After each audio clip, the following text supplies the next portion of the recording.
witchies, and welcome back to Which Way Witchery. This is my witchy kitchen, and today we're going to be talking about oils, specifically making your own ritual / herbal infusion oils. So let's get into it.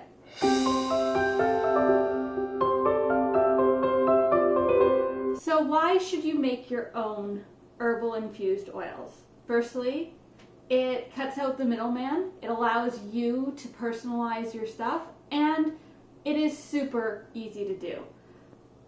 With oil, you can make anything from hair products, to salves, to lotion bars and soaps, and you could even make infused cooking oils. And that is just the medicinal side of things. If you're wanting to go on the witchy route, you can make your own anointing oils, sprays, and beauty oils as well. Let's get into how simple this is. Let's put these aside. You're going to need yourself a jar. We're going to be making oregano oil today. And the reason why I'm making oregano oil is because it is flu season. But on top of that, let me grab my notes. Oregano is used in magic such as health, joy, love, luck, protection, and psychic dreams. So it's very versatile. But on the medicinal route, it is a stimulating diaphoretic, which means it makes you sweat, making it perfect for cold and flu season. It is also an expectorant, which means it helps remove mucus that could cause chest congestion and coughing. And again, another reason to use when you are sick. For anyone who is menstruating, it is also important to note that oregano is a mild, I'm going to just put it here. And this basically just means it brings on periods. So if you are pregnant or wishing to get pregnant, you want to reduce your intake of oregano, okay? And that is why we are making this today.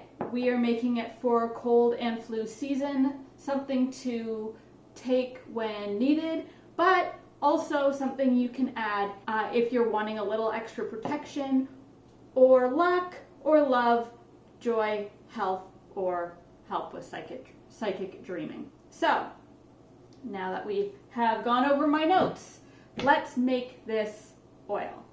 You will need your oil, your chosen oil. For this, I'm going to use olive oil.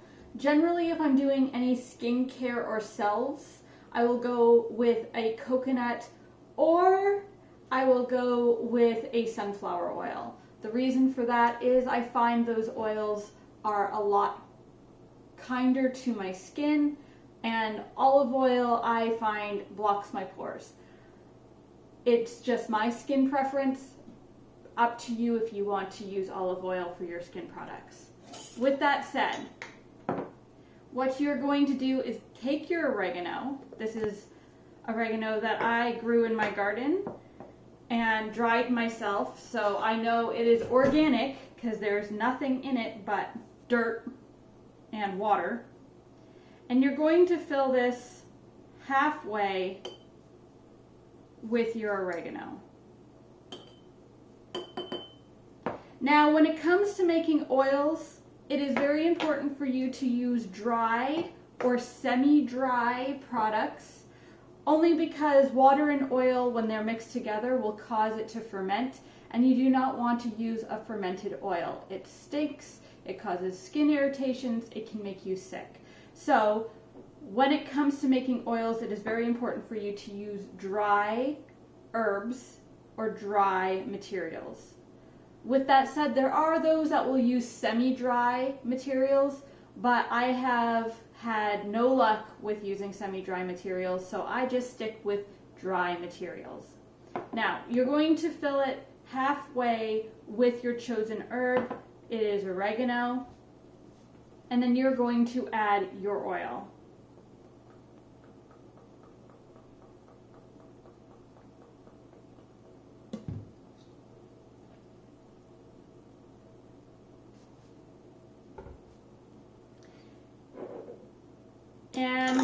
put on the lid.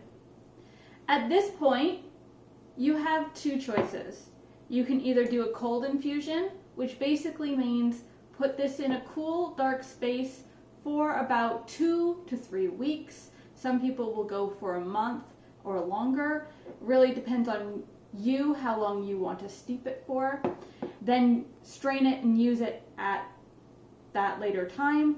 Or if you're really impatient, like myself, you will use a hot infusion. And a hot infusion is basically using a double boiler to cook or warm up the oil to help the herbs infuse with the oil. This can be anywhere between 12 to 24 hours. Some people will do 48 hours. I don't. I usually go anywhere between 12 and 18. I find my infusions work best that way. Once that is done, you are going to then strain your product into a container where you are going to store it. Sometimes I will store it in its clean container like I did with my hair oil. Sometimes I will make a little container. When it comes to making my salves, I will make it in the container in which they are going to be sitting. So I basically put in the beeswax and the butter of choice, and then I do a secondary heat infusion until the stuff is melted, and then I store it and let it solidify. Or you can do the bar route, which is using the oil and beeswax, a higher count of beeswax, and your choice of butters. I chose mango butter for this one.